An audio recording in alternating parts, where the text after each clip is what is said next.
आज की इस चर्चा में मेरे युवा मित्र हैं, जोरदार तालियां उनके लिए। और मेरे साथ आज एक बड़ा पैनल है इस पे चर्चा करने के लिए। शहजाद पूनावाला भारतीय जनता पार्टी के नेता प्रवक्ता, उनका अभिनंदन है। मेरे साथ सत्यप्रकाश मिश्रा है, नेता जेडीयू के, जोरदार तालियों के साथ उनका अभिनंदन है। तो टीम इंडिया एक तरफ है और टीम इंडिया से मेरे साथ हैं सपा के लोकप्रिय प्रवक्ता डॉक्टर अनुराग भदौरिया, जोरदार तालियों के साथ उनका अभिनंदन है। मृत्युंजय तिवारी प्रवक्ता आरजेडी के, जोरदार तालियों के साथ उनका अभिनंदन है। तो डॉक्टर भदौरिया, शुरुआत आपसे करते हैं। कश्मीर से कन्याकुमारी सियासत हो रही है भारी, देश का मूड क्या है, आपका मूड क्या है? देखिए, सवाल यह है कि मेरा मूड एक ही रहता है कि कैसे समाज के अंदर में जो हमारे युवा हैं उनको रोजगार मिल जाए, कैसे महिला सुरक्षित हो, कैसे छात्रों के पर्चा लीक ना हो, कैसे किसानों को उनका हक मिल जाए और समाज के अंदर में कैसे महंगाई कम हो। इसके पक्ष में मैं हमेशा रहता हूं, मैं इसी की मांग करता हूं और इसी पे हम लोगों ने अभी 2024 का चुनाव लड़ा, जनता ने मुझे आशीर्वाद दिया। कन्नौज में क्या मूड है? अयोध्या में क्या मूड है? वहां भी बता रहा हूं। कन्नौज में जिस नेता के ऊपर में रेप का आरोप है, वो नेता समाजवादी पार्टी को 5 साल पहले से निकाला गया। अगर मान लो कोई नेता किसी दल में हो, सरकार वहां योगी जी की है, तो इसके मतलब कि बीजेपी की सरकार में वो हनक खत्म हो गई है, महिलाओं पर अत्याचार करने की हिम्मत पड़ रही है लोगों की। कैसे पड़ रही है? तो जवाब तो सरकार को देना होगा। और उसी व्यक्ति को 4 अगस्त को वहां के एसपी साहब, वहां की पुलिस एसपी उनका सम्मानित कर रहे थे कि सर्वोच्च अच्छे नागरिक हैं। तो सरकार जब सम्मानित कर रही हो और उसके बाद जब ये आदमी इस तरह की घटना करता है तो इसे कड़ी से कड़ी सजा मिलनी चाहिए ऐसे व्यक्ति को। फिर ये जिम्मेदारी तो सरकार लेने को क्यों नहीं तैयार है? आप कलकत्ता में कहते हो ममता जी दोषी है, क्योंकि वहां ममता जी की सरकार है, वहां जो हैवानियत हुई है उसको कड़ी से कड़ी सजा मिलनी चाहिए, बिल्कुल। लेकिन उत्तर प्रदेश के अंदर में आ जाते हो तो यहां विपक्ष दोषी हो जाता है। ये कैसे चलेगा? माने जहां आपकी सत्ता वहां आप जिम्मेदारी लो कि आपसे गलती हुई है, विपक्ष हर जगह जिम्मेदार होगा, ये कैसे हो सकता है? सत्ता पक्ष अपनी जिम्मेदारी नहीं, एक सेकंड और। कलकत्ता से बात शुरू होती है, जो वहां दरिंदगी हुई है उस दरिंदे को आप कड़ी से कड़ी सजा मिलनी चाहिए। लेकिन बदलापुर में जिस तरह की घटना हुई है, नौगांव असम में बच्ची के साथ अन्याय हुआ, वहां भी बीजेपी की सरकार है, महाराष्ट्र में बीजेपी की सरकार है, उस पर जवाब कौन देगा? उस पर क्या हम जवाब देंगे? लेकिन क्या गठबंधन के लिए विचारधारा और देश हित के साथ देखी हो रही है? शहजाद पूनावाला, देखिए, सबसे पहले आपने पूछा देश का मूड क्या है। मैं बता सकता हूं, कश्मीर से कन्याकुमारी तक, कोलकाता से कच्छ और कन्नौज तक एक ही मूड है कि बेटी के लिए न्याय होना चाहिए। और जिस प्रकार से कोलकाता की बेटी के साथ जघन्य अपराध किया गया, और मैं आपको बताना चाहता हूं, समाजवादी पार्टी से चुने गए सांसद कपिल सिब्बल कोर्ट में खड़े होकर हंसते हैं। ये बेटी के लिए न्याय मांगने का ढोंग करते हैं। कपिल सिब्बल ने खड़े होकर हंसने का काम किया। राहुल गांधी पता है क्या बोलते हैं? राहुल गांधी को पूछा गया तो बोलते हैं, राहुल गांधी कहते हैं आरजी कर मामला जो है वो डिस्ट्रैक्शन है। राकेश टिकैत जिनके साथ ये लोग घूम रहे थे वो कहते हैं कि सरकार के खिलाफ षड्यंत्र है। मुझे एक बयान दिखा दीजिए बदलापुर में कि किसी ने कहा कि सरकार के खिलाफ षड्यंत्र हुआ है बदलापुर में वो बेटियों के साथ न्याय जब हम मांग कर रहे थे लोग।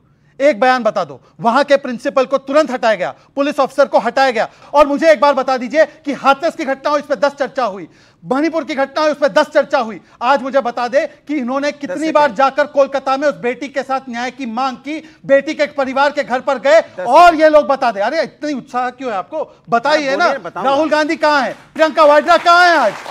और आखिरी बात, राहुल गांधी को पता होना चाहिए, सुप्रीम कोर्ट, हाईकोर्ट और माता पिता ने कहा कि ममता बनर्जी सबूत मिटाओ, अपराधी बचाओ, बलात्कारी बचाओ, आवाज दबाओ, पर बेटी को न्याय मत दिलाओ कर रही है। और आज अखिलेश यादव जी पता है क्यों नहीं बोल रहे हैं? मैंने आपके लिए बताता हूं, ये इसको बोलते हैं सब लोग चुप हो जाओ।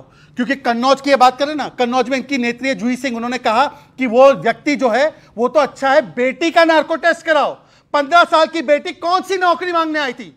एक 12 साल की बच्ची का बलात्कार मोहित खान, इनके 65 साल के बुढ़े नेता ने किया अयोध्या में, तो उन्होंने कहा कि बेटी का डीएनए टेस्ट कराओ। ये पीडीए वाले 12 साल की निषाद समाज की बच्ची का रेप होता है तो ये बोलते हैं कि मोहित खान को पार्टी से नहीं निकालेंगे। पूछे निकाला कि नहीं निकाला? यही पहलवान महिला यहाँ पे रोड पे घसीटी गई थी जो देश के लिए मेडल जीतती हैं। आप चुप्पी मारे बैठे रहे, उनको रोड पे घसीटा गया, क्यों नहीं बोले आप? चुप्पी मारे चुप मार के बैठे रहे आपने, कोई नहीं, कुछ नहीं किसी ने बोला। और उसके बाद क्या हुआ? उत्तर प्रदेश में हाथरस की बेटी को रात के अंधेरे में आप अंतिम संस्कार पेट्रोल डाल के कर देते हो। कहां है बुलडोजर आपका? बुलडोजर कहां गया? बीएचयू में बच्ची के साथ 3 बीजेपी के आईटी सेल के लोगों ने अन्याय किया, बुलडोजर नहीं गया। उसके बारे में बात नहीं करेंगे, ये बात नहीं करेंगे, बदलापुर की नहीं करेंगे। बीएचयू में उन तीनों लोगों के ऊपर कार्रवाई हुई, जेल में है, और उसके अलावा उनको पार्टी से निकाला।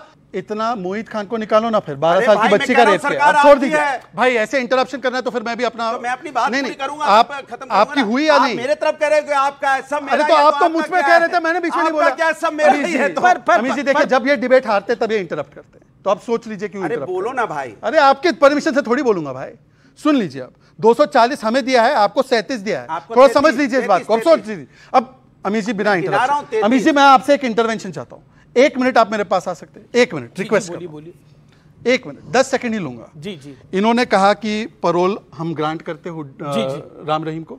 आप हेडलाइन पढ़िए, पूरा हेडलाइन पढ़िए। Parole granted as per law former Haryana CM on Ram Rahim parole controversy. ये कौन है फॉर्मर सीएम? नाम पढ़िए फॉर्मर सीएम का। भूपेंद्र सिंह हुड्डा है। ये कौन सी पार्टी में? कांग्रेस पार्टी के। ये कौन समर्थन कर रहा है राम रहीम का? अभी कौन है? कांग्रेस पार्टी राम रहीम का समर्थन करती है, और ये मुझे बोल रहे हैं, ये मुझे बोल रहे हैं। जी, जी, जी। अब सुन लीजिए, पूरी बात सुनने दीजिए, सुनने दीजिए जनता सरकार को। किसकी? जनता को ताली पूरी पीटो, बात सुनने सरकार दीजिए। ठीक है, अब आपने ओके ओके अच्छा। राम रहीम विषय नहीं है। नहीं नहीं, राम रहीम विषय नहीं है। कन्विक्शन के बाद तो किसी रेपिस्ट को समर्थन नहीं करना चाहिए। ये भी हेडलाइन पढ़िए sir. Injustice done to Gayatri Prajapati Akhilesh Yadav. Convict होने के बाद, पॉक्सो एक्ट में गायत्री प्रजापति कन्विक्ट हुआ, इन्होंने कहा बेटी के साथ नहीं गायत्री प्रजापति के साथ अन्याय हुआ। मैं चुनौती देता हूं कि बॉयज विल बी बॉयज वाली पार्टी अखिलेश यादव पर कार्रवाई करे। एक बार पूछे कार्रवाई करने के लिए। लेकिन एक प्रश्न जो कि जनता के बिहाफ में मैं पूछ रहा हूं, मुझे बहुत लोगों ने सोशल मीडिया पे पूछा, क्योंकि सोशल मीडिया कपिल सिब्बल आपने उनको राज्यसभा भेजा, इंडिया अलायंस की बैठक में वो थे। कपिल सिब्बल अगर वो बंगाल सरकार को भी डिफेंड कर रहे हैं, वो कोर्ट में हंस रहे हैं, जिस पर सॉलिसिटर जनरल ने उनको टोका, बोला ये मुस्कुराने का विषय नहीं है, एक जघन्य अपराध हुआ एक लड़की के साथ, हंसने का क्या विषय था? अब आप मुझे बताइए, इतने बड़े रेप के इंसिडेंट पे हंसने का विषय क्या था? आप बस इतना बता दी, हरियाणा में सरकार किसकी? हरियाणा की मैं सरकार किसकी है? अभी बोल के निकल के नहीं, बस सरकार किसकी है? बीजेपी की सरकार है हरियाणा में। पेरोल कौन? बीजेपी सरकार किस है? बिना अनुमति के नहीं मिल सकता। और आप चले जा रहे हो बीजेपी कांग्रेस की सरकार पे पीछे की। पेरोल अभी मिला 21 दिन का, अभी मिला, सरकार बीजेपी की है। और झूठी बच्चों के साथ झूठ बोल रहे, ताली पिटवा के बच्चों को झूठ बोल रहे, सरकार बीजेपी किसकी? बताइए किसकी सरकार है? आप बताइए सरकार किसकी है हरियाणा के अंदर में? बीजेपी की। तो बंगाल में सरकार किसकी है? अच्छा, बंगाल में सरकार किसकी है बताइए? यही दिक्कत बंगाल में सरकार किसकी है? इस लॉजिक से बंगाल में सरकार नहीं, किसकी है? पर इस्तीफा होना चाहिए कि नहीं होनी चाहिए? मेरा देखिए, ये डाइल्यूट आप लोग दोनों डाइल्यूट कर रहे हैं मेरे सवाल को। जनता जनार्दन चाहती है कपिल सिब्बल क्यों मुस्कुरा रहे थे, उसका जवाब चाहना। हाँ में आप हाथ खड़ा करिए जो जवाब चाहते हैं।